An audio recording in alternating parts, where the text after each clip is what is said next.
Mañanas en Libertad, con Luis del Pino. 8:30 minutos, 7:30 minutos en las Islas Canarias. Momento de comenzar nuestra tertulia del día. Doña Ana Grau, ¿qué tal está usted? Muy buenos días, muy contenta. Doña María Jamardo, ¿qué tal está usted? Yo también, muy contenta. ¿Vieron el partido las dos? Sí, los dos partidos.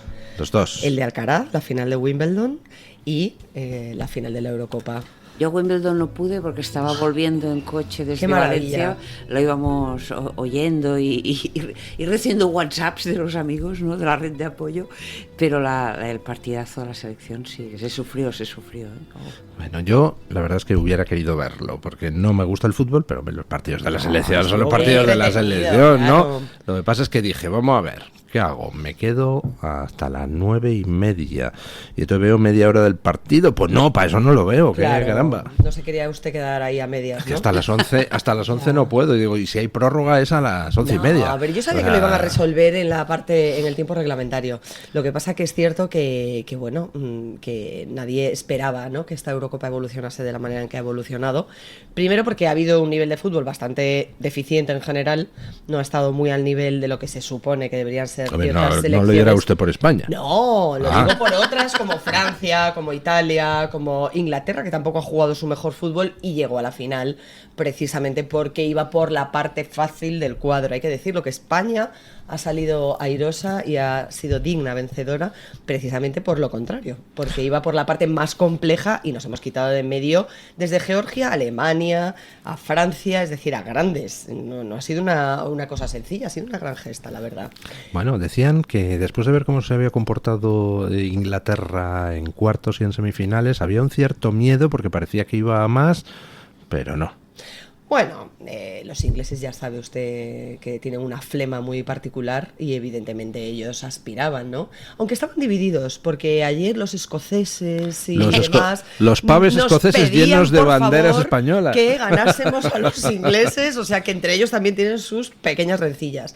Ayer había bromas, de manera que mucha gente en redes sociales y demás decía, bueno, el que gane se queda a Gibraltar, ¿no? Con lo cual yo creo que hay que empezar a hablar con el señor Picardo, porque esto pinta bastante a favor de España. Recuperemos el peñón. Y Alcaraz, bueno, que es una maravilla verle jugar al tenis. Bueno, que tiene 23 años, 21. 21, O sea, y ha ganado seguidos 2 Roland Garros con 21. 2 Wimbledon. Perdón, 2 Wimbledon con 21 años. Así es. Impresionante. Y un tenis a un nivel extraordinario. Bueno, ya se ha cerrado una época, ¿no? Porque en la final derrotó a Djokovic. Exacto. Y además por segundo año consecutivo, porque el año pasado también jugó la final contra Djokovic. Y es verdad que ya se ve el cambio generacional. Djokovic era uno de los top, junto con Federer y Nadal. Recordemos que eran como el triunvirato, ¿no?, de los elegidos. Ya pero están de retirada. Poco a poco... Y al lado de Alcaraz, ¿quién hay en esa nueva generación? ¿Cuáles son Pues sus competidores? No sé, bueno, pues hay algunos como Sinner, hay algunos como...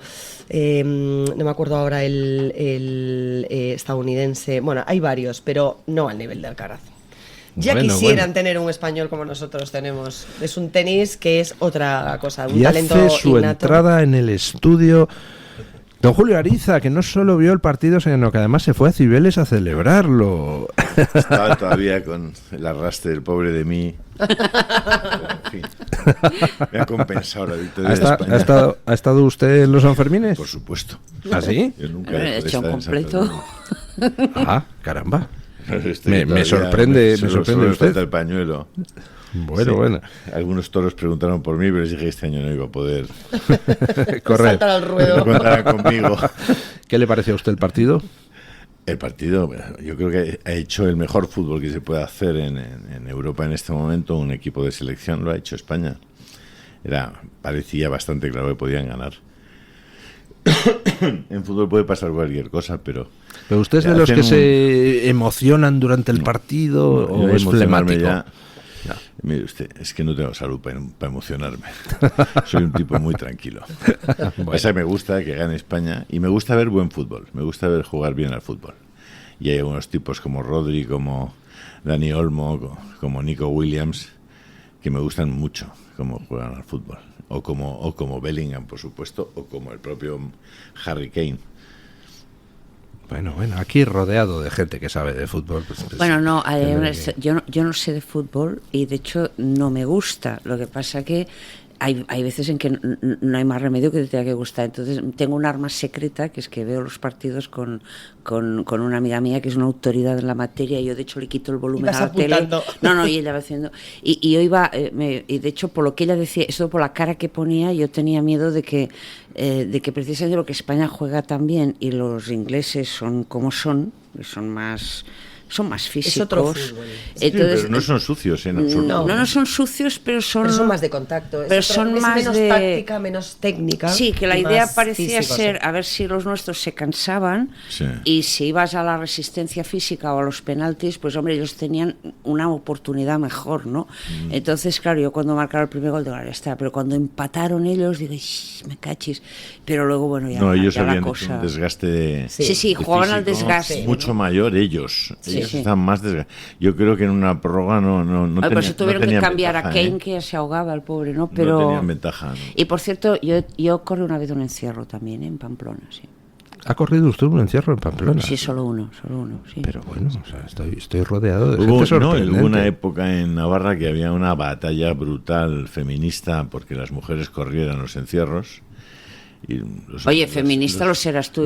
Yo corrí el encierro con... Digo que había una batalla, con John, no la tuya. Con John Patrick Hemingway, que es un nieto de Ernest Hemingway, Sí. y que entonces éramos muy amigos, y corrimos el encierro juntos. Igual, fue un Sí, lujazo. pero te digo que hubo una época en la que la reivindicación... No corrían las mujeres.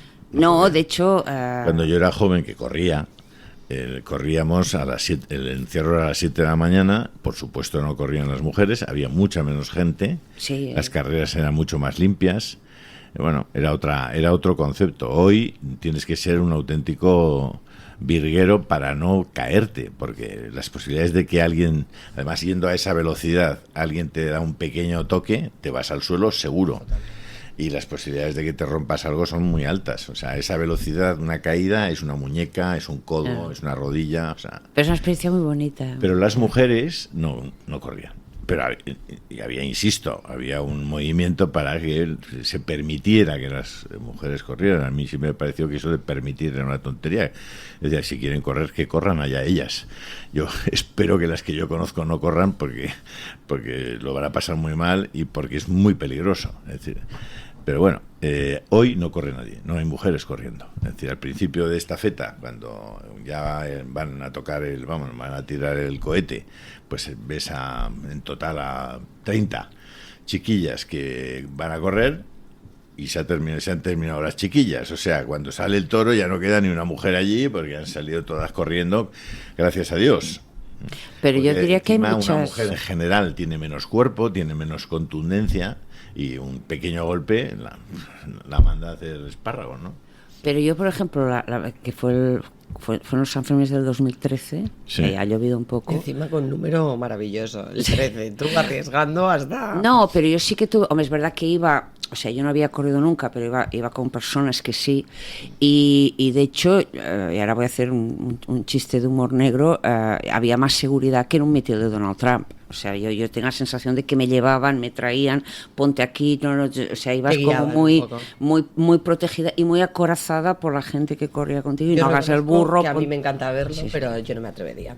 Y No, eso- yo de hecho Yo lidio con otros toros, pero esos prefiero verlos desde la barrera, nunca mejor Yo lo dicho, hice una vez. Sí. porque me parece Sí. maravilloso, Porque lo que maravilloso dice- el espectáculo, pero da igual, ni hombre ni mujer, o sea, aunque quiero decir que no me sentiría cómoda, porque me parece un riesgo innecesario. Entiendo A mí- la adrenalina y demás, pero yo A mí sí, el con mucho respeto. fútbol me parece un deporte de riesgo, Claro. o sea, como para correr los toros. Sobre O sea, todo desde el No, sillón. lo que dice Magda tiene razón, perdón, María, porque es verdad que en el momento, no, a ver, yo no me pasó nada, además iba como muy protegida, ¿no? Pero sí que es verdad que te das cuenta de que por la... O realmente es algo muy importante para ti, como esta gente que va todos Bueno, los claro, años, pero lo yo lo corre entiendo, tal, por eso digo o que la los riesgos devoción son o altos, la- porque es verdad, una tontería y puedes salir de ahí con una pierna rota. Y hoy en día, lo- como dice pero no, Julio, por eso no yo rep- creo que es todavía más arriesgado Sí, y más peligroso por la muchedumbre que por el toro melee. que viene detrás, porque si tú ves al toro claro tienes una salida, un vomitorio. Es como lo de la subida al Himalaya, que hay atascos. Igual, exactamente igual. O sea, estaba A pensando mí me ahora parece mismo... que uno tiene derecho a asumir riesgos. Por supuesto. Porque un ser humano es libre y tal. Ahora bien, hay un momento en el que dices, usted asume riesgos, pero no se comporte usted de tal manera que me haga a mí asumir riesgos que yo no quiero asumir. Claro, Por ejemplo, exacto. correr con un idiota al lado. No quiero correr con un idiota que no tiene ni puñetera idea de cómo tiene que entrar encima del asta, o cómo tiene que salirse, o cómo tiene que esperar, o cómo tiene que bracear. Es que no O sea, ves. hay gente que no...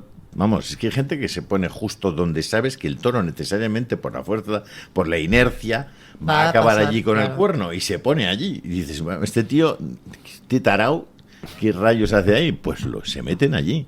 Es decir, tú puedes hacer parapente, o puedes hacer eso que se tiran con unas alas y vuelan entre las montañas a toda velocidad y tal. Bien, pero tendrás que entrenar para hacerlo, ¿no? Tendrás que conocer la técnica de cómo se hace eso, ¿no?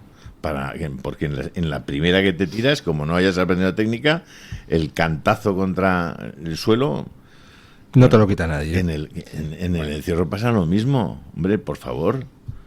Bueno, vamos con lo que sin duda alguna la noticia de la semana y posiblemente del año, el intento de asesinato de Donald Trump. Un intento de asesinato donde hay un montón de sombras, es decir, ha habido evidentemente a la luz del resultado un fallo en la seguridad del expresidente americano y candidato favorito en las encuestas, Donald Trump, y ya se están pidiendo cabezas. Se está pidiendo la dimisión de la jefa del servicio secreto americano y que se abran comisiones de investigación para averiguar cómo es posible que un tirador pudiera encaramarse a un edificio situado a solo 120 metros del escenario y con perfecta línea de visión clara hasta el escenario y disparar una serie de tiros que a Trump no le han matado por muy poquito, pero que sí han matado a una persona del público y ha herido de gravedad a otras dos. Bueno, yo creo que hemos estado a punto de que en Estados Unidos se desatara una ola de violencia brutal, porque llegan a matar a Trump y no me cabe ninguna duda de que la violencia se habría generalizado en todo el país. Bueno, ¿qué les ha parecido a ustedes este episodio? ¿Qué consecuencias va a tener? ¿Y qué les ha parecido las reacciones al episodio? A ver, el episodio en sí es raro, porque en Estados Unidos, sobre todo desde el asesinato de Kennedy, se toman una serie de precauciones. De hecho, el asesinato de Kennedy, que hubo muchas teorías de la conspiración, y en realidad lo que había ocurrido es que como el FBI y la CIA en la época no cooperaban mucho, este señor, el que mató a Kennedy, que era un desequilibrado que se había ido a ofrecer pues a los rusos, luego a los cubanos, nadie había querido hacer caso, era un exmarine desequilibrado, pero es que lo tuvo tan fácil como treparse a un edificio, que es donde ahora está el museo en Dallas, y disparar, claro, un coche descubierto. Pero desde entonces, en Estados Unidos, acercarte a un presidente de los Estados Unidos no es tan fácil. Y realmente, hasta el punto de que, bueno, yo creo que hubo algunas dudas iniciales sobre... De hecho, no sabemos ni siquiera a ciencia cierta si las heridas de Trump son fruto de un impacto de proyectil, o si se hace daño cuando el servicio secreto le tira, se le echa encima, y bueno, hay que ver a esos señores, y se golpea con algo. No hay mucha información, pero como mínimo hay un fallo de seguridad incomprensible. Y yo diría inaceptable. Podría haber incluso otras cosas. Ya se habla de la posibilidad de un co-conspirador, que será la única explicación lógica de un atentado tan incomprensible. Ahora, desde luego, si no olvidemos que el atentado, y hay 2 muertos y uno de ellos no es sospechoso de estar implicado, o sea que lo que sea ya ha provocado consecuencias muy graves. Y de hecho yo ayer veía una gran perplejidad, un gran retraso en las reacciones, y de algún modo creo que bueno, que que hay como una sombra de duda sobre lo que pasó realmente, y lo cual no son buenas noticias. El propio Trump, yo creo que ha sido prudente en su reacción, cosa que en Trump ya resulta, pues por lo menos chocante, ¿no? El hecho de que un tipo se pudiera subir a un tejado a 120 metros, menos de 120 metros de distancia de donde el orador estaba emitiendo su meeting o dando su alocución, también resulta sospechoso. El hecho de que haya personas que han dicho públicamente que vieron como un señor con un rifle subía a un edificio y alertaron a la policía local también. Es decir, hay una serie de elementos que no están obviamente todavía confirmados, pero que te dicen que algo raro ha pasado allí, algo realmente extraño. Insisto que la propia reacción de Trump a mí me ha sorprendido.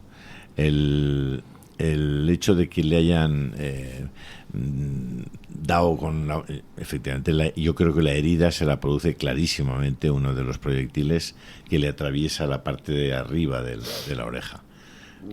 Yo creo que ya no tendría oreja, de ser así, pero yo me inclino a creer más bien que es una herida resultante de... No, las fotos que hay donde se le ve antes de que le tiren al suelo, ya tiene la sangre. La sangre la tiene antes, y de hecho él se lleva un calibre muy pequeño, entonces, muy no, que le pasó rozando, o sea, fue cuestión de milímetros. Bueno, no sé qué calibre puede ser. Desde luego, el tipo de arma que dispara de precisión se monta cada vez, o sea, es de uno en uno, no es un rifle ametrallador.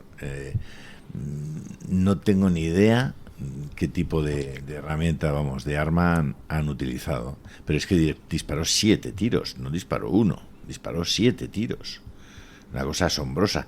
¿Dónde estaba el tirador que abatió a este hombre durante ese tiempo? ¿Dónde estaba? Porque luego se ve que hay un tío ahí que es el que claro, que un sniper, o sea, abatido. Le abatió un sniper del servicio secreto, un francotirador, que la mirilla telescópica no la mira solo en el momento de disparar, la usan, digamos, como una especie de barrido. Entonces, es que realmente, a ver, no se pueden lanzar teorías de la conspiración sin la más mínima base, pero esto es muy raro, Bueno, yo creo que el riesgo cero no existe, lo estábamos hablando antes, es imposible, por muy bien que traces un sistema de seguridad para una intervención pública como la de Donald Trump, y sabemos además en el contexto en el que se está produciendo además esa batalla electoral contra Biden. Yo, honestamente, si fuera miembro del Partido Demócrata, estaría muy ofendida y muy cabreada con mi partido, que presenta a un señor que no está en condiciones de ser presidente de los Estados Unidos como candidato contra Trump o como cualquier fuera el candidato del Partido Republicano. Me parece un maltrato lo que se está haciendo a Joe Biden, y creo que hay que pedir muchas explicaciones a ese partido y a su mujer, que lo expone y lo pasea cuando, insisto, no está en condiciones de realizar cualquier trabajo. Está en una edad en la que por razones de salud que parecen obvias, tiene dificultades para hilar un relato, para defender una serie de ideas, para recordar datos básicos. Honestamente, a mí me parece un escándalo que si fuese el Partido Republicano el que hubiese elegido a una persona con ese perfil, estaría recibiendo críticas día tras día. Entonces, quiero decirlo porque me parece importante hablar del contexto en el que se está produciendo esta carrera por la presidencia de los Estados Unidos. Yo quiero recordar que cuando llega Obama en 2009 al poder, se le da el Nobel de la Paz anticipado, sin que haya mérito alguno más que haber llegado a ser el presidente de los Estados Unidos, que es una cosa maravillosa para los estadounidenses. Ser negro era el mérito. Bien, pero aun independientemente de ello, no tenía un mérito objetivo o un historial de hechos que avalasen la recepción de ese Nobel de la Paz. Obama bombardeó 7 países en 6 años, 7 países en 6 años, y en 2017 superó los 25.000 proyectiles lanzados en esos bombardeos. Nobel de la Paz ex ante.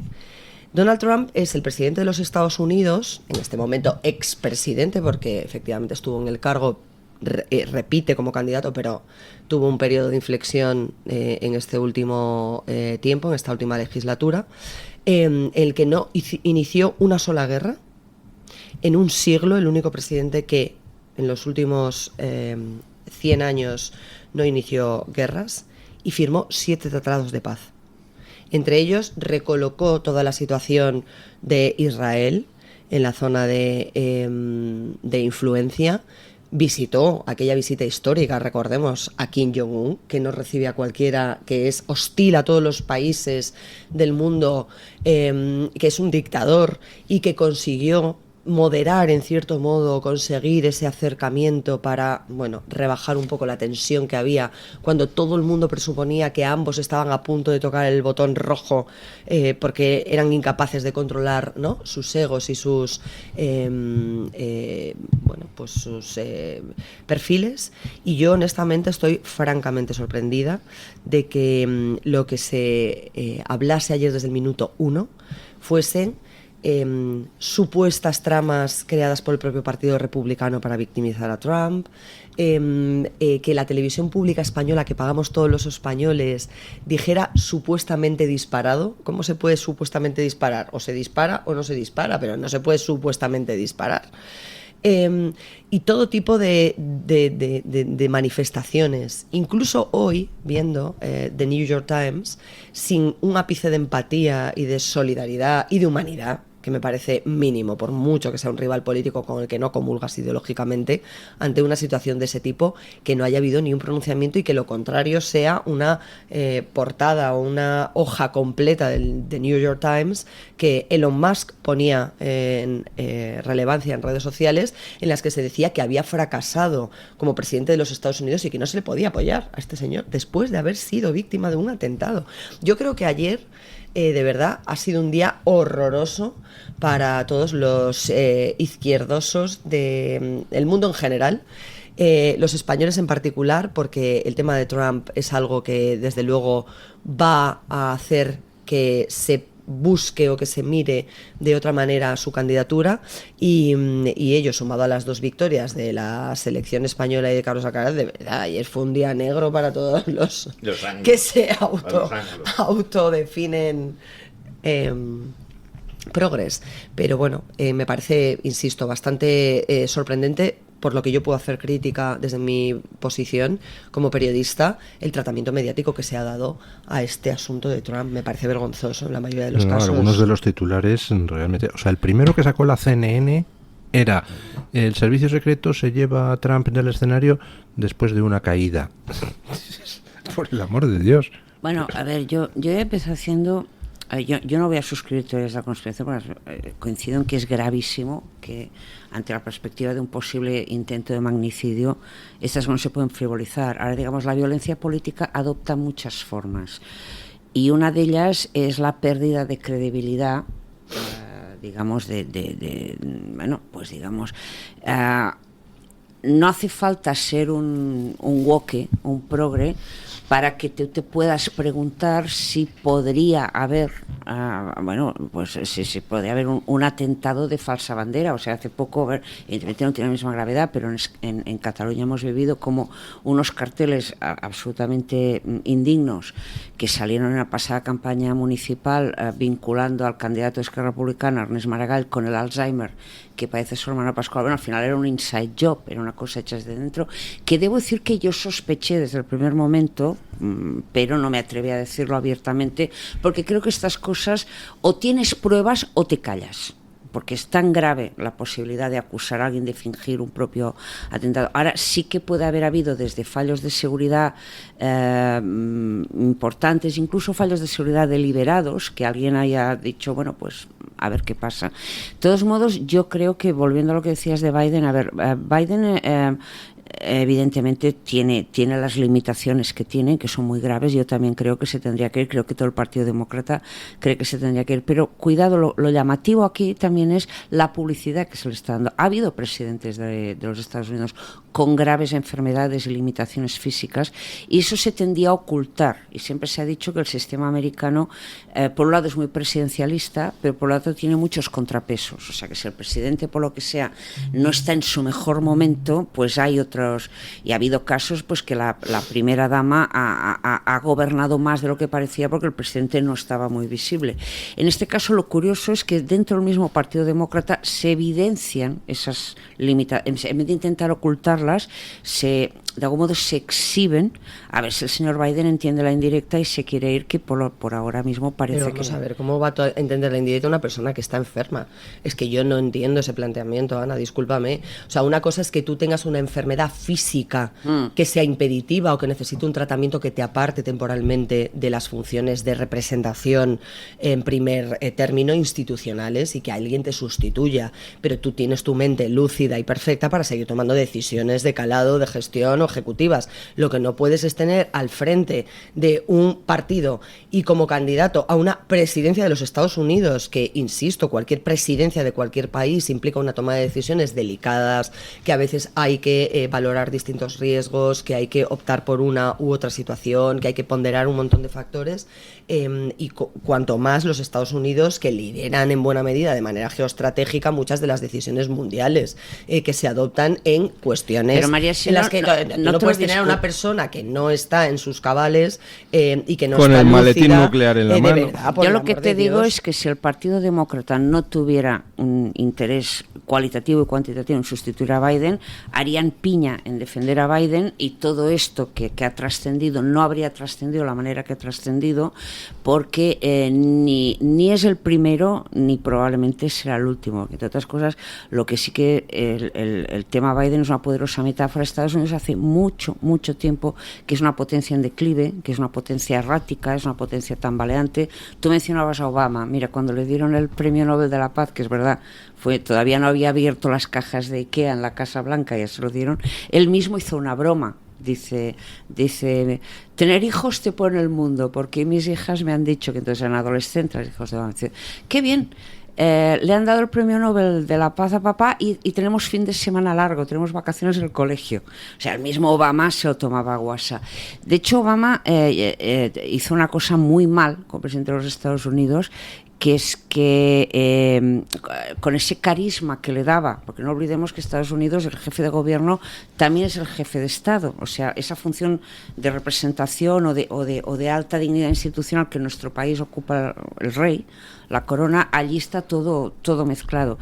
Y como venían de una presidencia muy desacreditada, que era la de Bush hijo, que por X, pues había, claro, llegan los Obama y parece que llegan unas estrellas del rock, pero Obama, que tenía cero experiencia de gobierno cuando llegó a la Casa Blanca y no tenía demasiada idea de nada, intentó, por ejemplo, hacer las paces con todos los que ahora nos han llevado al follón de Palestina, llevarse mejor con Irán, dejar un poquito tirado a Israel, con su presidencia y con Hillary Clinton en la secretaria. Vienen las primaveras árabes, que fueron un fiasco importante, o sea que al margen de las guerras que ha hecho, yo creo que un presidente de los Estados Unidos alguna guerra tiene que hacer, y si no las hace, complicado, tal como está el mundo, ¿no? Entonces yo creo que ha habido... hace mucho tiempo que tenemos una visión de la política americana que no se corresponde con la realidad, que tenemos una visión de los presidentes americanos que tampoco se corresponde con la realidad, y de algún modo todo esto nos lleva pues a estas situaciones. Son seres humanos. Hay algunos ingredientes en el mandato de Joe Biden. Joe Biden está muy mal el primer día que fue elegido. Bueno, aparte, pero bueno. Estaba fatal. Biden estaba fatal. Tenía un deterioro cognitivo clarísimo. Evidentemente mucho menos recurrente que ahora, pero ya tenía unas lagunas mentales que eran evidentes y que ya le podían haber impedido perfectamente acceder a ese cargo. Porque, como decía María, es un tema... es decir, ser presidente de los Estados Unidos es una cosa muy seria. No tanto mucho. como parece. Eso es Entonces, un poco ¿qué lo pasa? que estoy diciendo. Por una parte tienes el tema de Hunter y su propio tema, porque no olvidemos que el tema de Hunter es el tema de Joe, es el tema de Ucrania, es el tema de que les descubren que habían hecho un montón de negocios y que habían incluso utilizado la política americana en Ucrania para lucrarse la familia Biden, no solamente Hunter, el padre también, y también en China, donde había acompañado el hijo en reiteradas ocasiones a su padre para hacer negocios en el Falcon, por así decir. Bueno, o en el Air Force One. La segunda, la camarilla. un presidente de los Estados Unidos no es que tenga una camarilla, es que tiene un mundo de asesores, de gentes cuyo trabajo, cuya función, cuya representación depende de que siga el jefe. Si el jefe se va, eso se acabó. Por tanto, tienen muchísimo interés en que el jefe siga. Y han hecho todo lo posible para que el jefe siga. Lógico, porque si no, quienes caían, quienes iban al día siguiente a su casa, eran todos ellos. Y esos dos elementos, desde mi punto de vista, unidos a que han utilizado un doble de Biden para representarle en muchísimas ocasiones. Y eso también se puede demostrar fotográficamente, no es... Pero de que esto, Julio, no es la primera vez que ocurre, es la primera vez que se sabe que ocurre, ¿entiendes? O sea, sí, correcto. Que esta vez, digamos, lo llamativo es que dentro del mismo Partido Demócrata está tan cuestionado Biden que yo creo que se está permitiendo que... No, ahora lo han sometido al ridículo.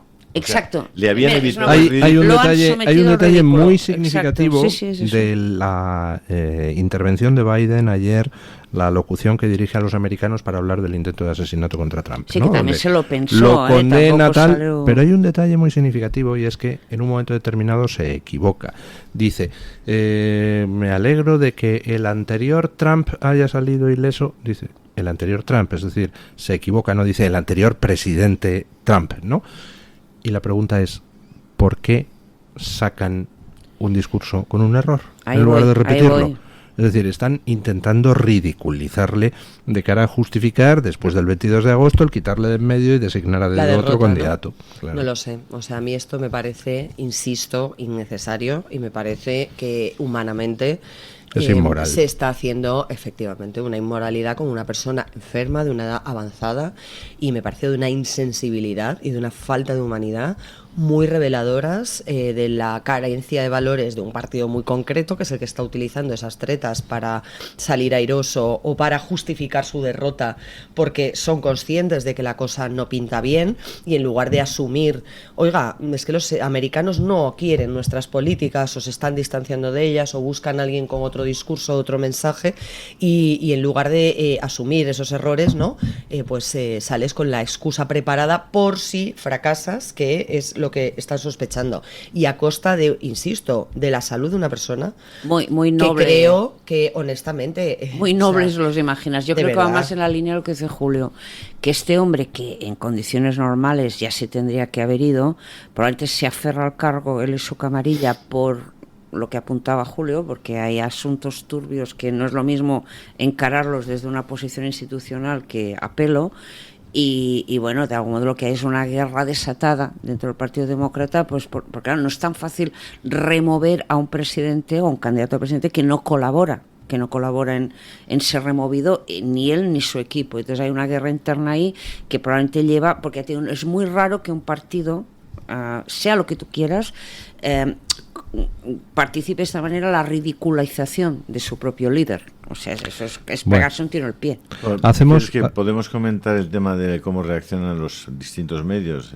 Sí, pero hacemos una pausa publicitaria y le doy la palabra a don Julio. Muy bien. El Toro TV también es Radio Libertad. La doctora Iradier, especialista del Instituto de Microcirugía Ocular, IMO, Grupo Miranza, ofrece en Madrid un nuevo tratamiento para el rejuvenecimiento de la mirada. La tecnología de láser CO2 elimina la flacidez del párpado, las patas de gallo, así como manchas y venitas. Rejuvenezca su aspecto con láser CO2 con resultados naturales que la doctora Iradier aplica protegiendo siempre su salud ocular. Doctora Iradier en IMO, Grupo Miranza. Teléfono 910-783-783. Calle Valle de Pinares Llanos 3, Mirasierra, Madrid. Sabores Sierra de Madrid nace del cariño hacia la tradición y la elaboración artesanal del embutido, una empresa familiar situada en la Sierra de Madrid. Todos nuestros embutidos están elaborados con las piezas nobles, principalmente pierna y paleta, utilizando los mejores aderezos y tiempo de secado para obtener un sabor único como el de antaño, en su mayoría 100% natural. La especialidad es el embutido de ternera IGP Sierra Guadarrama, premiado en 2023 como el mejor chorizo del mundo especial siendo pioneros en la elaboración de este embutido y reconocidos con la M Producto Certificado garantizado por la Comunidad de Madrid. No hay excusa, prueba y regala Embutidos Premium Sabores Sierra de Madrid. Castilla y León. 15 caminos de Santiago y más de 2.500 kilómetros de experiencias a tus pies. Cultura, gastronomía y naturaleza. Elige tu camino. Junta de Castilla y León. Disfruta de la radio, del medio de comunicación más creíble. Radio Libertad, Madrid 107.0.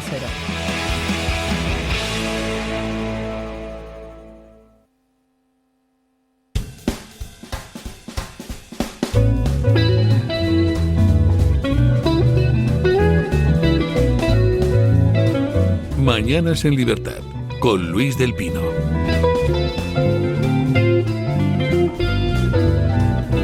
Bueno, pedía la palabra don Julio para hablar de los titulares de la prensa cuando salta la noticia, que algunos de ellos son absolutamente escandalosos. Ya lo comentábamos antes, el de la CNN diciendo: evacuado Trump del escenario por el servicio secreto tras sufrir una caída. Dices, pero... Sí, concretamente, si me permites, Luis, sí. Decía la CNN, que es la CNN en español, dice: Donald Trump resulta herido tras caer durante un mitin en Pensilvania. Macho. Es que yo cuando leí eso me quedé, digo, esto ya...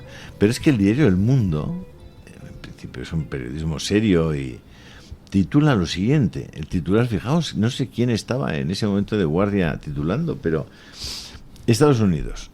Disparos en un mitin de Trump. 2 puntos. El expresidente, coma. Herido y 2 personas muertas, coma. Entre ellas el autor del presunto atentado. No el presunto autor del atentado. Pero el expresidente, coma, herido y 2 personas muertas. Por favor, de verdad.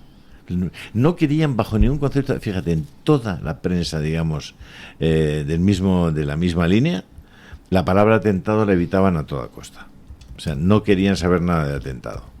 Disparos, tal, ya sabes que cuando... Eufemismos. Absolutamente. A ver cómo lo llamamos, que parezca lo que no es y suavizar las consecuencias. O sea, yo recuerdo, si nos ponemos en modo hemeroteca, antes de las últimas elecciones generales, aquellos sobres de balas que estaban manipuladas, que no tenían riesgo alguno, y los acting de la vicepresidenta Yolanda Díaz llorando, poco menos que el fascismo estaba, bueno, resucitando a un nivel, y cuando hay un atentado real, cuando hay una persona que sale de un escenario herida, no sabemos de qué consideración, porque en el momento en que le sacan y es una situación segura, de hecho le preguntan, se oye en alguna de las grabaciones, cómo dicen, ¿está seguro, preparado? Y van hablando entre los propios miembros del equipo de seguridad, que eran 8 o 9 personas las que le rodearon para sacarlo encapsulado,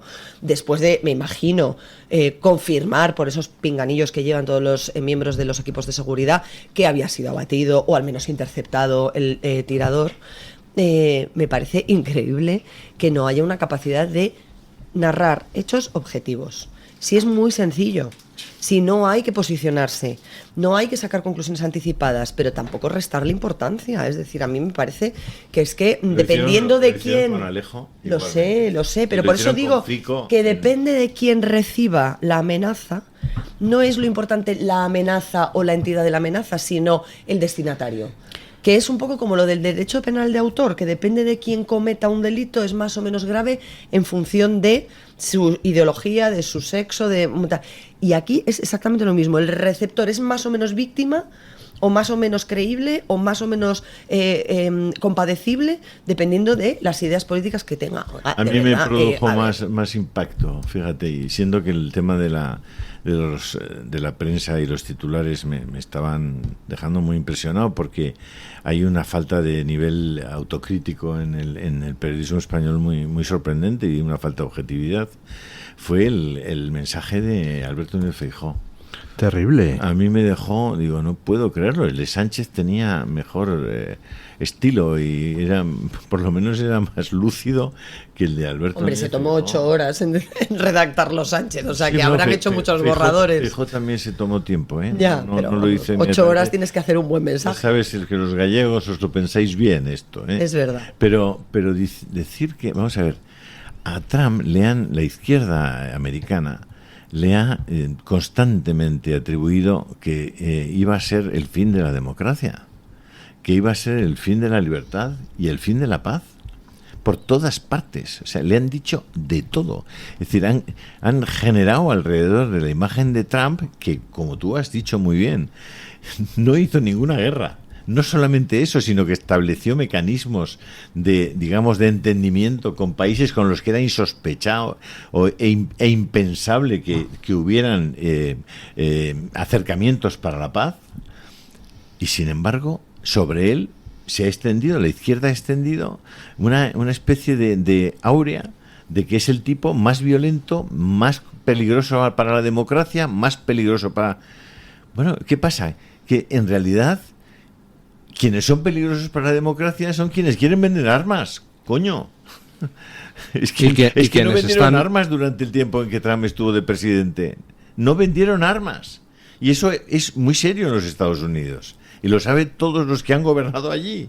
Que el complejo militar industrial es brutal, que dijo aquel y tiene presidente. unos intereses y unas posibilidades de hacer pedazos a quien quiera. O sea, es que el New York Times que estáis citando es de Carlos Slim. Es que el Washington Post es del señor Bezos. Es que son periódicos que están al servicio claramente de gentes que tienen unos intereses muy distintos al de la clase media norteamericana y por supuesto al de las clases bajas, que esos son ya súbditos utilizables para cualquier basura. Decía usted, don Julio, el mensaje de Alberto Núñez Feijóo y de Pedro Sánchez. Por primera vez Pedro Sánchez ha puesto un tuit, hombre, pues que estaba bien. Dice: quiero trasladar mi más rotunda condena al ataque sufrido por Donald Trump durante un mitin en Pensilvania. La violencia y el odio no tienen cabida en una democracia. Mis mejores deseos para una pronta recuperación al expresidente Trump y al resto de heridos, y mi más sincero pésame a los familiares de la persona fallecida. Oye, impecable. Sí, impecable. Sin duda alguna. Oye, las cosas como son. Mensaje de Alberto Núñez Feijóo: alimentar el odio hacia quien piensa diferente desemboca en situaciones como la vivida hace unas horas en Estados Unidos. Reivindico la moderación, lamento que haya quien prefiera disparar a votar para defender su ideología y, por supuesto, deseo una pronta recuperación a Donald Trump. No menciona el atentado, no lo condena, dice, desemboca en situaciones, llama situación a un intento de asesinato de un expresidente americano. Dices, ¿pero quién le redacta a Alberto Núñez Feijóo los No tweets? estuvo acertado, desde luego. Bueno, no sé quién se lo redacta, pero él lo leyó seguro y lo autorizó, y por tanto es el responsable de ese texto. Pues no ha sido el mejor tweet de su vida. No. Yo creo que ha tenido... le dije: es una lástima, don Alberto, que no aclare usted quiénes son esos sujetos que promueven el odio hacia quien piensa diferente. Puede ser que esté más cerca de usted de lo que usted mismo cree. De todos modos, a ver, yo por echar un poco de agua al vino, Trump consiguió ser presidente con todos esos medios que tú dices en contra. A ver, yo no quiero suscribir ni teorías conspiranoicas a favor ni en contra. O sea, Trump precisamente, mucha gente le tiene manía porque encarna una especie... Hay quien lo llama antipolítica, es otra manera. Por ejemplo, él tiene una relación muy directa con su votante, eludiendo, digamos, las intermediaciones mediáticas o otras cosas clásicas, pero no le ha ido tan mal. O sea, a ver, si todo ese emporio tuviera enfrente no habría podido ser presidente de los Estados Unidos y no podría volver. Entonces, a ver, yo lo que creo que es verdad lo que dice María, que aquí, digamos, la violencia política está muy penalizada cuando la sufren unos y muy frivolizada cuando la sufren otros. Como mujer, por ejemplo, tú pones el caso de Alejo Vidal Quadras, en fin, eso es... Yo me acuerdo por la similitud del atentado, del giro de cabeza, o sea, que decir, es el día que Alejo sufrió pues lo que sufrió, yo me acuerdo que en el Parlamento de Cataluña, que entonces era diputada, pedí, pedí un aplauso, claro, un minuto de silencio, y me siguieron 4. y Alejo es exdiputado del Parlamento de terrible pero bueno. Terrible. Pero bueno, en Cataluña, Ana, si quieres, sin comprenderlo, disculparlo o justificarlo, las posiciones políticas de ciertos grupos parlamentarios y de ciertos grupos políticos a mí no me sorprenden. Lo que sí me sorprende es que a nivel mediático y a nivel nacional, no hablo ya en Cataluña, esto se haya silenciado. O sea, yo me pregunto qué hubiera pasado si un exdiputado socialista equivalente al perfil de Alejo, con su edad, con su trayectoria y demás, hubiera sufrido ese atentado. Pero lo que te estoy diciendo es que, a ver, la violencia política reviste varias formas. Tú, por ejemplo, has descrito muy bien una, que es lo que su propio partido le está haciendo a Joe Biden. Eso es una forma de violencia política. Y otra forma de violencia política es, a ver, yo creo que algunos titulares, algunas actitudes, incluso algunos tweets, no responden tanto a esto que estamos diciendo como a dudas, porque realmente hemos llegado a un punto de violencia política en que a la gente le parece concebible que alguien se puede inventar lo de Donald Trump, que vamos a ver, sí. yo no soy trumpista. Yo tampoco. No lo soy. Pero si no es tampoco cuestión soy de ser antitrampista, ¿no? intento hacer... No, quiero decir, Es déjame cuestión explicar. de Yo sí. entender las cosas. Sí, Tú bueno, sí, pues pero yo fenomenal. no soy trampista desde este punto de vista que tú dices, justamente. Desde que él eligió una forma de comunicación con los suyos, con los propios a los que él había elegido, y estoy hablando de sus primeros espadas, o sea, secretarios de Estado, es decir, que no tenían pase. Él utiliza las redes sociales, los utilizó como si fuera el BOE. Quedas destituido, y los destituía por Twitter. Y se encuentra en un momento determinado que las propias redes sociales, que sí respondían a los intereses de los grandes lobbies norteamericanos, le cerraron el grifo.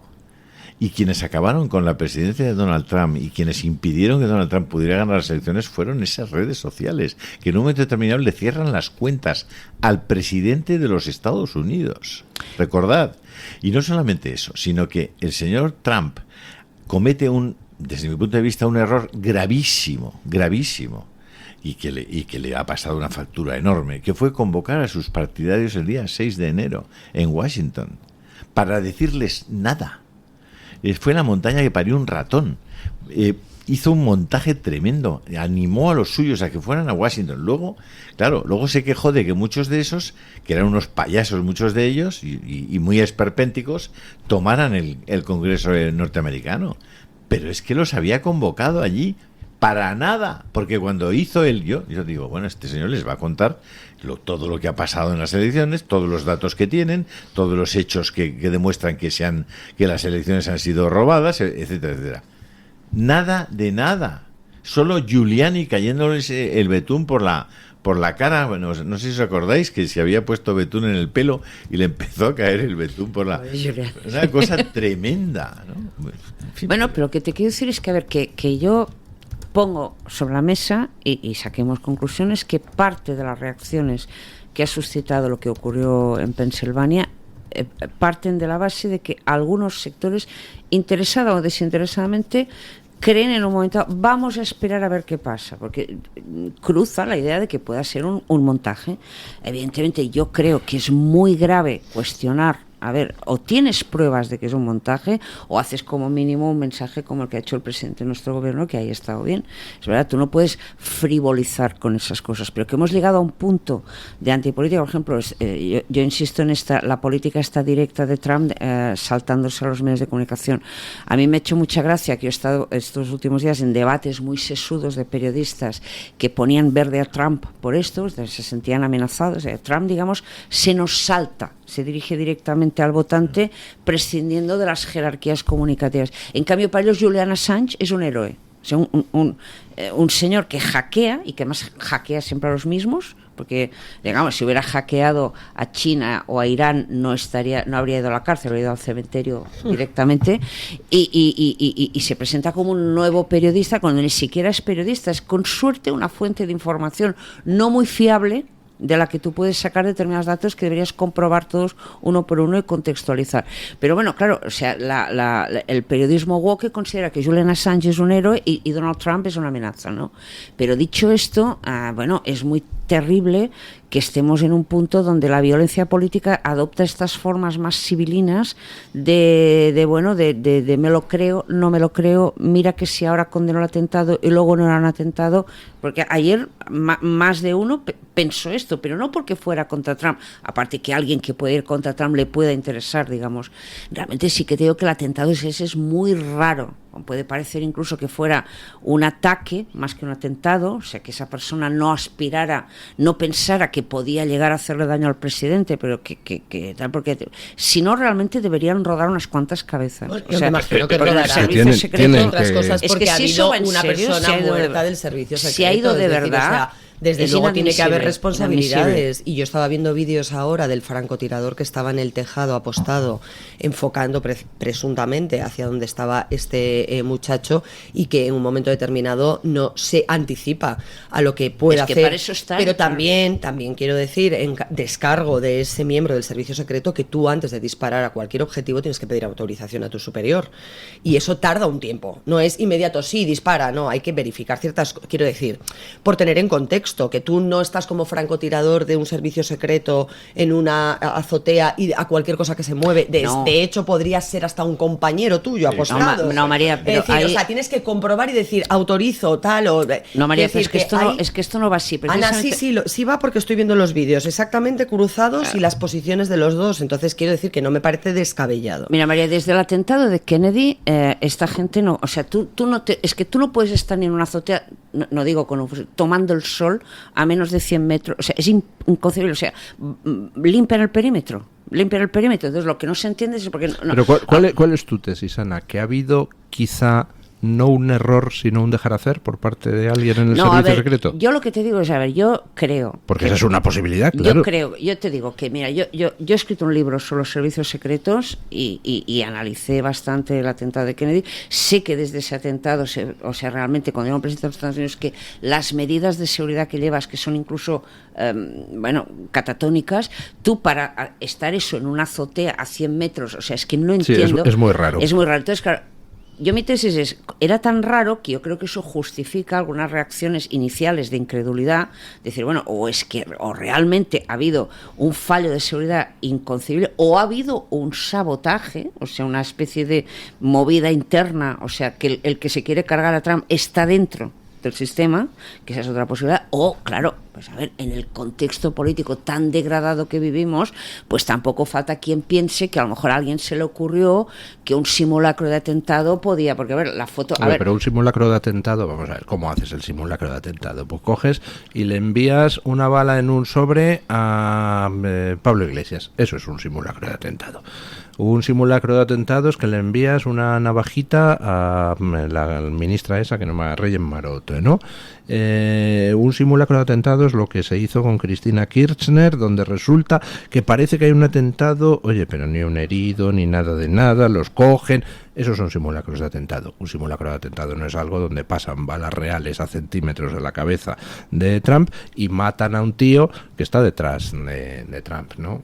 Nadie hace un simulacro de atentado donde exista riesgo para el propio atentado. Es que yo creo, a ver, insisto, hay una distancia muy contundente, o sea, para ese disparo. De hecho, el arma que usa el tirador es un arma de largo alcance, es un arma que es imposible detectar con precisión milimétrica, siempre hay un desvío y un porcentaje de error.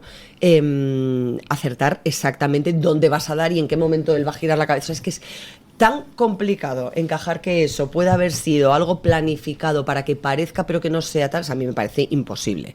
Imposible, porque tú hay un momento en que tú puedes ejecutar el hecho pero pierdes el control de la acción, porque la bala, una vez que sale del el rifle o del arma, es imprevisible porque cualquier momento de viento, cualquier error de cálculo inicial, cualquier movimiento más tarde de lo que debía haberse movido el destinatario, o sea, quiero decir, yo honestamente lo veo complicadísimo, pero bueno. Yo también me inclino, yo por un lado lo veo en el momento en que hay fuego real, que interviene fuego real, me parece muy temerario por parte de alguien pensar que puede simular un atentado y que Trump salga indemne. La prueba es que otras personas no han salido indemnes y evidentemente eso sería muy grave. O sea, tiene una gravedad mucho mayor que lo que mencionaba aquí don Luis, de mandar una bala en un sobre. Por otro lado, insisto, es que el fallo de seguridad es tan inconcebible que yo entiendo hasta cierto punto que en un primer momento hubiera cierta perplejidad por parte de algunas cabeceras periodísticas. Si a eso le añadimos el descrédito de la política y sobre todo que ese descrédito no es simétrico, o sea que no se le aplica la misma vara de medir o de incredulidad a unos que a otros, entonces claro, ahí lo tienes. Estoy de acuerdo contigo hasta cierto punto, Ana, pero no me sirve el argumento siempre y cuando, si hubiera sido Biden el destinatario de esa bala y desde el minuto 1 hubiéramos visto esas imágenes de él con el rastro de sangre tocándose la oreja y al servicio secreto o al servicio de seguridad sobre él, nadie hubiera tenido la más mínima duda en titular desde el minuto 1 a pesar del riesgo. A mí eso... Ahí ¿qué vas a contar? O sea, claro. yo, por ejemplo, yo como mujer, tanto como periodista, como diputada, cuando he sufrido linchamientos, ataques y tal, pues da igual, y en cambio a Irene Montero ni con una rosa, ¿sabes? O sea, esto es así. Y es una vergüenza. Es así. Bueno, cambiamos de tercio, porque en todo el tema de la migración estamos viendo cómo, pues salen algunas encuestas sobre la decisión de Vox de romper los gobiernos con el Partido Popular. Sacaba La Sexta el otro día una de Invimark, donde decía que 3 de cada 4 votantes del Partido Popular estaban en contra del reparto de menas por las comunidades. Y el gobierno canario, el propio viernes, hacía una declaración diciendo que que esto de los 400 menas, que es un parche, que tienen allí 5.600 y que hay que repartir obligatoriamente pues una buena cantidad de esos menas. Con lo cual, pues ¿qué creen ustedes que va a pasar? Porque yo creo, mi sensación, Feijóo se ha metido en una trampa de elefantes de la que no sé cómo va a salir, porque con los argumentos que ha utilizado para aceptar el reparto de 400 menas que le ha impuesto Pedro Sánchez, no sé cómo se va a negar al reparto de los siguientes 800 o de los siguientes 1.600 o de los siguientes 2.200, ¿no?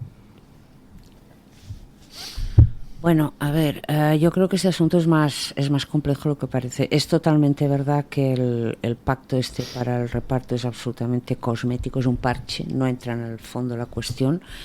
Aquí se están diciendo muchas cosas muy a la ligera, pues por ejemplo la idea esta de mandar la Armada a parar cayucos, esa sería por ejemplo una buena idea en el sentido de que estos cayucos obviamente llegan remolcados, los dejan a una cierta distancia, o sea, no hace falta mandar a la Armada a hundir cayucos, basta con mandar a detener a los que remolcan los cayucos. Pasa que eso habría que hacerlo probablemente a nivel de toda Europa, o sea, no podemos hacerlo solos. Cataluña se ha abstenido en ese reparto de los menas, por una vez, no por razones tipo de sin razones, sino porque han dicho, oye, pero si yo este año ya me han entrado 30.000 y tú ahora me quieres meter, o sea, hagamos las cosas bien hechas. Creo que Vox, con este discurso tan sobre la migración, que yo no comparto, pero como analista entiendo que sí les da un espacio. En Cataluña, por ejemplo, el PP ha subido muchísimo sin que Vox retrocediera, y creo que Vox ha mantenido este nicho. O sea, hay un descontento objetivo de la población con cómo se está gestionando la inmigración. Yo no comparto las soluciones que da Vox, pero tampoco comparto esconder el problema. Yo creo que ha elegido un mal momento Vox para tomar esta decisión, porque, a ver, yo creo que el PP, lo que está haciendo el PP, ha llegado a la conclusión de que no va a haber adelanto electoral tan rápido como algunos pensaban, que va a haber gobierno previsiblemente en Cataluña de Salvador Illa y que Sánchez no tendrá por qué adelantar elecciones. Entonces yo creo que el PP está ocupando, digamos, un espacio el PP está intentando agarrar unos espacios de centralidad. Creo que Vox, y esto lo dice una exdiputada de Ciudadanos, debería aprender de lo que le pasó a Ciudadanos con el PP. Es verdad que cuando tú eres el partido, digamos, menor en una coalición de este tipo, el grande va por ti, va a comer, y realmente en algún momento hay que despegarse. O sea, que yo creo que para Vox puede ser bueno marcar esta distancia, coger su espacio. Y ahora el problema es que evidentemente si las elecciones fueran mañana, creo que a Vox esto le cundiría más que si son más tarde. Y creo que en este aspecto puede haber habido un error de cálculo porque bueno, ahora van a tener que soportar mucha presión. Aquí hablábamos del tema mediático, hombre, claro, en todos los medios, obviamente, pues de determinada sintonía. O sea, yo me leía ayer la prensa, le comentaba a una amiga mía, pues menos acusar a Abascal de dispararle a Trump, le están llamando de todo. Entonces, claro, yo creo que aquí tendrán que resistir esa presión, que va a ser muy dura, y bueno, va a haber una progresiva criminalización de las posiciones de Vox, mientras el PP intenta presentarse como un partido central, institucional y tal. Y entonces, bueno, esto, si fuera a las urnas mañana, el mes que viene, sería una cosa, pero si hay que aguantar esta presión un año o dos, los que tarde Sánchez de convocar, pues ya veremos. Aparte que tengo la impresión que dentro del mismo Vox tampoco está la cosa tan cohesionada. La verdad es que el movimiento me ha parecido interesantísimo. Además, como es conocido que hay algunos pseudoperiodistas que me atribuyen la paternidad de casi todo lo que pasa en Vox, pues me voy a manifestar. Pero no tengo ninguna paternidad de las cosas que pasan en Vox, tengo que decirlo primero. Soy un observador de lo que pasa en Vox, como lo podéis ser cualquiera de vosotros. Y me ha parecido interesante porque, primero, comparto contigo que el abrazo del oso es el que acaba matando al pequeño siempre. Siempre. Y, por tanto, la permanencia en los gobiernos autonómicos sin poder demostrar prácticamente que está siendo útil para algo es muy complicada. Sí. Y a largo plazo es absolutamente letal para el pequeño. Por tanto, desde ese punto de vista ya tendría sentido el movimiento. Segundo, una cosa es dejar de estar en los gobiernos y otra cosa es dejar de apoyar parlamentariamente o hacer caer los gobiernos del Partido Popular. Yo creo que eso son dos cosas que no se distinguen, pero que son claramente diferentes. Es decir, hoy no ha caído ninguno de los gobiernos que había. Es decir, Vox se ha marchado, pero los gobiernos siguen ahí. Y son los gobiernos del Partido Popular los que siguen ahí. Por tanto, Vox, con ese movimiento, ha demostrado que la necesidad que tiene de ocupar cargos, carguillos y carguetes no está por encima de la necesidad de demostrar que llega a la política para conseguir determinados objetivos políticos y sociales. Entonces, desde ese punto de vista, también me parece bien. La presión mediática la va a tener Vox, haga esto o haga lo contrario.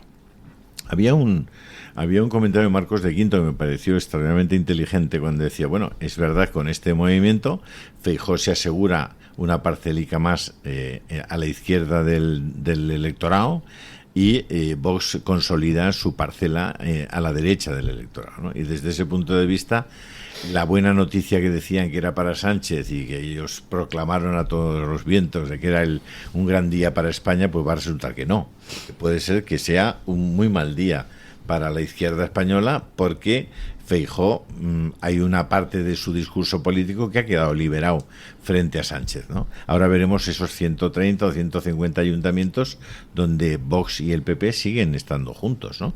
Y que tendrán que tomar decisiones, sobre todo si hay medidas en esos ayuntamientos que hacen relación también al tema de la inmigración. Pero yo lo que creo es que, a ver...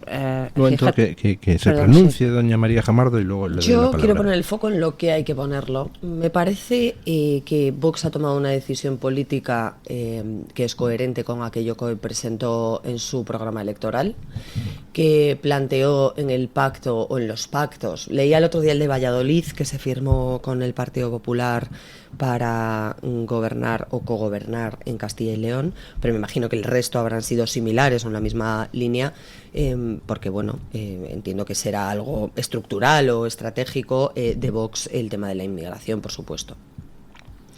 Y en esos acuerdos, en esos pactos, se hablaba de inmigración controlada.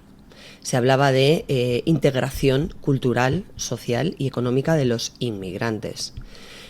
Cosa que me parece bastante razonable, por cierto.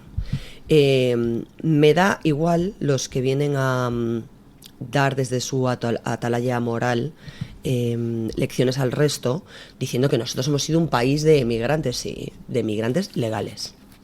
Que nos íbamos a Argentina, a Chile, a Sudamérica en general, a Alemania, con un permiso de trabajo, con un trabajo previo, con unas condiciones que en muchas ocasiones eran bastante lamentables, porque muchos de los compatriotas que emigraron cuando lo hicieron a Suiza y Alemania vivían en barracones, vivían prácticamente en guetos todos juntos, haciendo trabajos concretos para desarrollar países que estaban en crecimiento.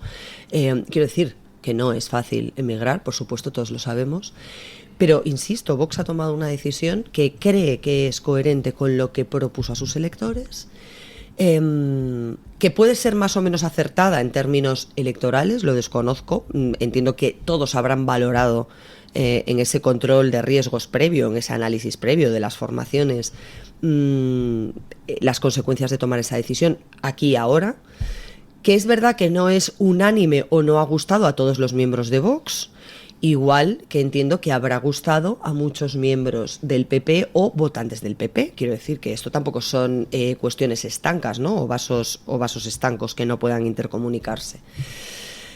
Dicho esto, es que yo creo que el foco no está en Vox y el PP. Que eso es lo que le viene bien a Sánchez. Yo creo que el foco está en Sánchez, en cuál es su política migratoria, que no tiene, en los riesgos a los que ha expuesto a los españoles con su inacción y dejación, con su financiación de Marruecos, para que controle fronteras que no controla, porque hemos visto cuando le dio la gana a Marruecos cómo abriendo la frontera teníamos aquí una situación crítica humanitaria en la que, por cierto, se produjeron muchísimas muertes que todavía siguen sin consecuencias, que no costaron el puesto al señor Marlaska en su momento. Y no hace tanto. Entonces, yo creo que el foco está en el Partido Socialista y en por qué el Partido Socialista no toma las medidas que tiene que tomar desde el gobierno, que es el que lo tiene, no la oposición, me da igual que sea Vox o el Partido Popular, para resolver este problema. ¿Por qué no ataja, antes de que lleguen a nuestras fronteras, esta llegada insoportable que Canarias ya no puede soportar más de inmigrantes ilegales? ¿Por qué no rompe los pactos, ya que se llena la boca de alabar la moderación del Partido Popular o de esa separación evidente entre Vox y el Partido Popular tras esa decisión de repartir los 400 menas también en comunidades autónomas del Partido Popular o gobernadas por el Partido Popular, no es que las comunidades autónomas sean de nadie? ¿Por qué no pide explicaciones a los xenófobos de Junts, por ejemplo, o del PNV? ¿Por qué sigue gobernando con ellos? ¿Por qué el Partido Socialista sigue impidiendo que gobierne el Partido Popular siendo la lista más votada? ¿O por qué presentó mociones de censura en determinadas localidades o ayuntamientos de la mano de Vox? Porque el Partido Socialista, a nivel local, gobierna y tiene pactos con Vox. ¿Va a romper los pactos el Partido Socialista con la extrema derecha o ahí ya no interesa? ¿O ahí ya el tema, ya tenemos otro rasero? Bueno, Luis, es decir, en cierta medida María Luis ha puesto el dedo en la llaga esta mañana. Yo le he escuchado muy atentamente porque ha hecho varios análisis de Pulitzer, de premio. Dan gusto a los amigos. De una lucidez extraordinaria. La mayor parte de las decisiones que toma la izquierda están dirigidas directamente a hacer daño a los más necesitados de la sociedad, a los más débiles y a los más pobres. Es decir, cuando la izquierda practica la política de inmigración que practica, no está penalizando a Pedralbes en Barcelona ni al barrio de Salamanca en Madrid, ni al barrio de Chamberí, está penalizando a las partes más pobres, más necesitadas de nuestra sociedad. Está penalizando a esos barrios más sencillos, más austeros, más con menos poder adquisitivo. Esos son los que se están comiendo el marrón de la inmigración no regular, de la inmigración no legal, de la inmigración no organizada, del efecto llamada que se produce todos los días cuando estos chicos llegan aquí con unos teléfonos móviles y llaman a su casa y dicen: ya tenemos 800 euros, más 2.000 de esto, más... todo eso resulta para la gente más desprotegida de nuestra sociedad resulta tan provocador para la gente que está todavía pendiente de la dependencia en España, que estamos hablando de más de 350.000 personas, 40.000 de las cuales murieron el año pasado, esperando que les tocara la independencia y nunca les tocó.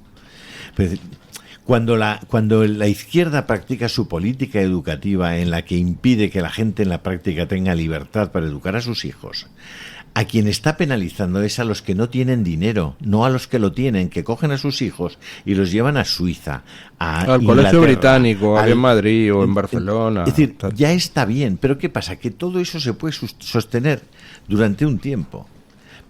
Hasta que llega Marine Le Pen en Francia al 30% o al 35% y llegará a más. ¿Por qué? Porque la gente acaba dándose cuenta de que las políticas de la izquierda, a quien penalizan de verdad, es a los más desgraciados. El narcopiso no lo ponen en el chalet de al lado de Ana Patricia Botín. El narcopiso lo ponen en el piso de al lado de un tío de Vallecas que dice, oye, me han transformado la casa en una desde basura. luego usted ha dado en el dedo en la llaga, me ha puesto el dedo en la llaga cuando ha dicho, es que esto es un gran negocio. Es que efectivamente es un gran negocio. Es que ocuparse de los menas en España es uno de los mejores negocios que puedes tener, mucho mejor que una administración de lotería. Es que creo que esa es la llaga. A ver, yo comparto totalmente lo que decís, que las políticas socialdemócratas en general, o sea, de toda Europa, han incumplido, llevan mucho tiempo incumpliendo el contrato social, machacan a las clases productivas, medias y sobre todo humildes y imponen un sistema de redes clientelares, de voto cautivo, de entidades. Pero cuidado, cuando determinados partidos de la derecha, que tampoco todos, ponen el foco en la inmigración, yo creo que habría que ponerlo en estas malas administraciones. Porque, a ver, el problema no es el que abusa de la ayuda, porque yo conozco muchos españoles que defraudan Hacienda, que defraudan... O sea, yo no conozco a ningún español que le des una ayuda y no la coja, la merezca o no. ¿Vale? Entonces, con la inmigración irregular, que habría que combatirla, te llega lo peor y lo mejor. Entonces yo no pondría el foco en el origen de la gente, sino en sus actos. Y este malestar de las clases humildes, de las clases esquilmadas, de las clases agotadas, no habría que dirigirlo contra el inmigrante, sino contra el gobernante corrupto que a lo mejor quiere generar, redes de entidades clientelares y voto cautivo, porque una de las razones por las que el PP se ha apuntado al reparto de los menas es, toda esta gente, si la acabas regularizando, acaba pudiendo votar. Y hay un nicho de votantes de futuro ahí, que como la izquierda ha detectado hace mucho tiempo y ciertos sectores de la derecha empiezan a detectar. Entonces, yo creo que el discurso de Vox en este aspecto siempre ha sido muy coherente e inequívoco. El único reproche que se les podría hacer es, cuando suscribieron esos pactos, la situación ya era la que era. Y el Partido Popular estaba donde estaba y Vox entonces ¿por qué eso justifica ahora un romper porque el pacto no habían empezado a gobernar? Yo creo que aquí hay una gran escenificación. Yo creo que el pacto del reparto de los menas es una chapuza, es una patochada y es un nuevo acto de hipocresía que parece que va a arreglar y no va a arreglar nada, porque lo que habría que hacer son cosas mucho más estructurales. Ese mismo día se planteaba el reparto, pero solo una décima de segundo, lo que tarda la bala en llegar desde el tirador a Trump. Ese mismo día entraban 47 nuevos menas ilegales en Murcia, en ese día. Por eso repartir 400... Pero entonces, yo creo que Vox en este momento rompe con el PP porque piensa... el problema que tiene Vox... el PP puede pactar con Vox o no. O sea, el PP ahora está explorando otras. De hecho, yo creo que el PP ha provocado a Vox para romper, porque en la cabecita de Feijóo tiene lógica pensar que si te quitas a Vox, a lo mejor acabarás pactando algún día con Junts.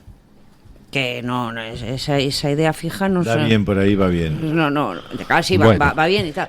Va muy bien, pero la tengo que cortar, doña Ana, porque ha entrado doña Carmen Carbonell a traernos la voz de los oyentes. Era interesante. Primero es lo primero. Lástima, pero es que es verdad que el tema de los oyentes es interesante, sobre todo porque son los que más mandan en esta casa, nuestra querida audiencia.